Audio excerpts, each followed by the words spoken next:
A graça e a paz, que o Senhor nosso Deus possa estar abençoando mais esse momento, onde nós estaremos refletindo nesse dia, no livro de Ezequiel, capítulo de número 37, estaremos lendo dos versos de número 1 até o verso de número 9.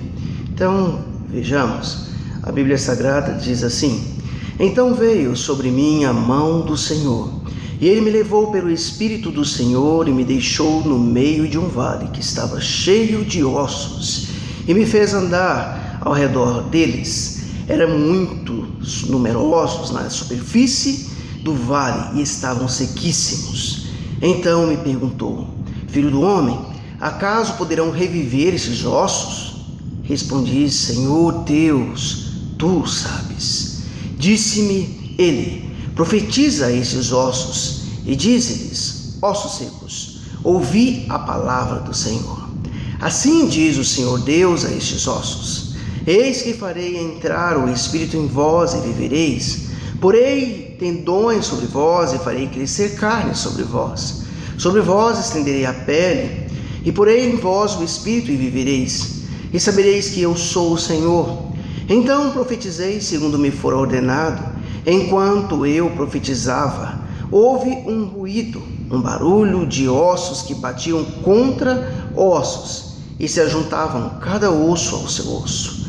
Olhei e eis que havia tendões sobre eles, e cresceram as carnes, e se estendeu a pele sobre eles, mas não havia neles o Espírito. Então ele me disse: Profetiza ao Espírito, profetiza, ó Filho do homem, e diz-lhe: Assim diz o Espírito, assopra sobre os mortos para que vivam. Amém. Bom, eu quero dar um título à nossa mensagem nesse dia, e como título nós recomendamos que a nossa mensagem seja denominada Há Poder em Suas Palavras. Bem, vejamos. Ezequiel estava vivendo agora um contexto de exílio. Ele estava junto com todos aqueles da nação de Israel que haviam sido levados para a Babilônia. E passaram então um período longo de 70 anos na Babilônia. Se nós então analisarmos, houve uma razão, houve um porquê do povo de Israel ser exilado na Babilônia. E dentro dessa situação, queridos, nós vamos observar que o povo de Israel, que era o povo escolhido por Deus, esse povo havia abandonado a Deus, esse povo estava agindo em infidelidade e em desobediência a Deus. Esse povo já não temia a Deus. A casa de Deus agora já não era mais honrada. As pessoas já não buscavam a presença do Senhor. As pessoas ali, os israelitas, haviam introduzido outros deuses, deuses estranhos. E o Senhor Deus trouxe sobre esse povo, sobre essa nação, juízo. Por boca de seus profetas, o Senhor havia advertido que viria sobre Israel um tempo de exílio. E de fato isso se cumpre, e agora ali está Israel.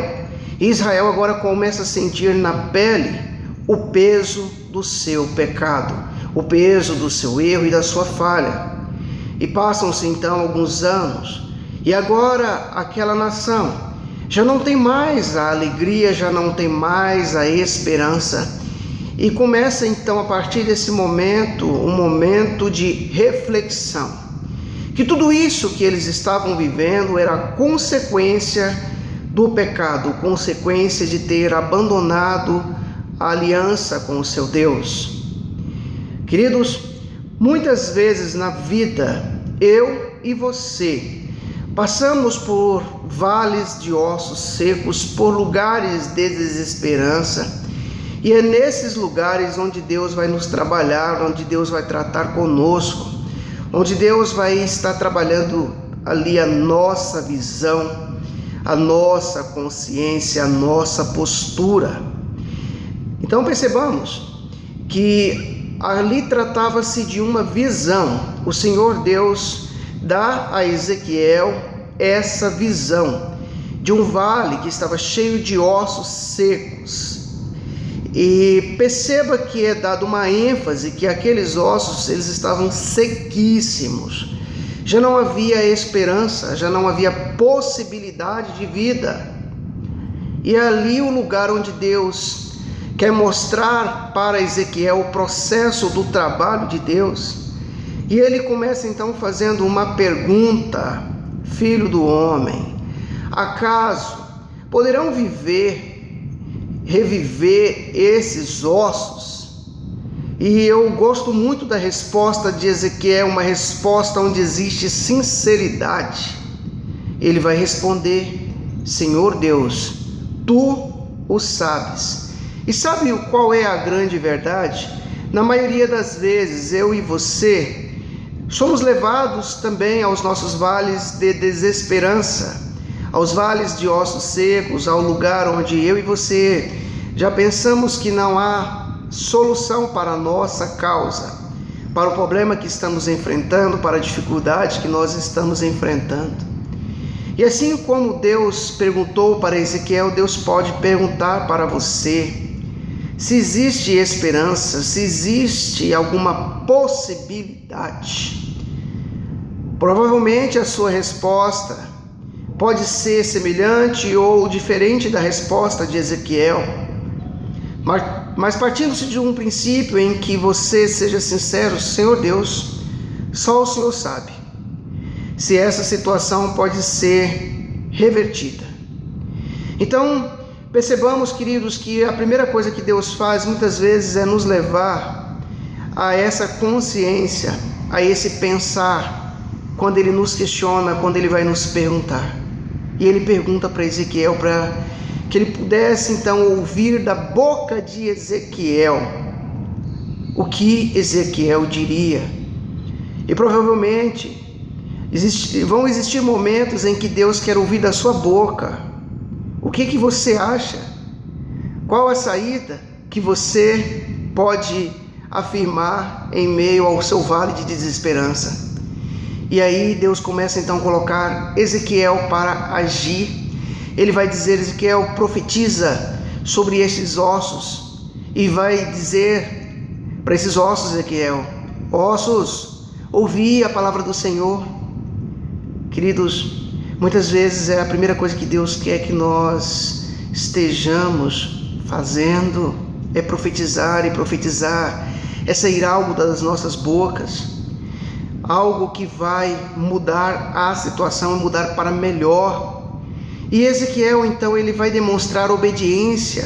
Ele então vai chegar diante dos ossos e vai dizer para aqueles ossos, vai falar para aqueles ossos: ouvi a palavra do Senhor. E assim diz o Senhor: eis que farei espírito em vós e vivereis, e sobre vós farei crescer carne, sobre vós farei vir tendões, estenderei pele, em vós porei espírito e vivereis, e sabereis que eu sou o Senhor. E é interessante que Ezequiel obedece, e quando ele começa a profetizar, quando ele usa a sua boca para afirmar que o sobrenatural de Deus aconteceria, começa a haver ali um ruído, e os ossos começam a bater osso com osso, e se juntaram, e eis que começaram a vir os tendões, e sobre eles começaram a crescer carne, e foi se estendendo pele.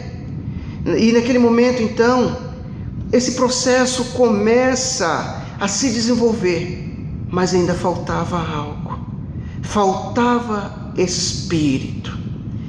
E é aqui um segundo momento onde Deus vai falar: Ezequiel, profetiza aos 4 ventos. E quando ele profetizou sobre os 4 ventos da terra, houve espírito, e começaram a reviver. E Deus vai dizer: esses ossos são toda a casa de Israel. E talvez vamos aqui então substituir, vamos dizer que esses ossos secos são toda a casa do Brasil. E talvez o que está faltando, queridos, e o que Deus quer te falar nesse dia, é que você tem que ser o Ezequiel desse tempo, o Ezequiel que mesmo em meio ao exílio, mesmo em meio a uma situação difícil, a sua boca vai ser uma boca que não vai mais falar do pessimismo, das más notícias. Que nós possamos de fato nos arrepender dos nossos erros, dos nossos pecados, mas que comece a habitar em mim e você a esperança, e que eu e você possamos produzir em meio a essa nação palavras de esperança. Comecemos a dizer da mesma maneira que Ezequiel profecia daquilo que Deus há de fazer, que Deus há de restaurar, que Deus há de operar. Que você possa ter momentos com Deus, que você possa desenvolver essa intimidade, que você possa ter visões, que você possa acreditar que Deus é capaz de restaurar, porque Ele olhou para aquela situação, aquele contexto, e Ele percebeu que aquelas pessoas tinham ali uma segunda oportunidade. E eu creio, queridos, que o nosso país tem conserto, que o Senhor nosso Deus tem nos dado a oportunidade de viver um tempo de esperança. Que eu e você possamos profetizar, que das nossas bocas possam sair boas palavras. Que Deus nos abençoe.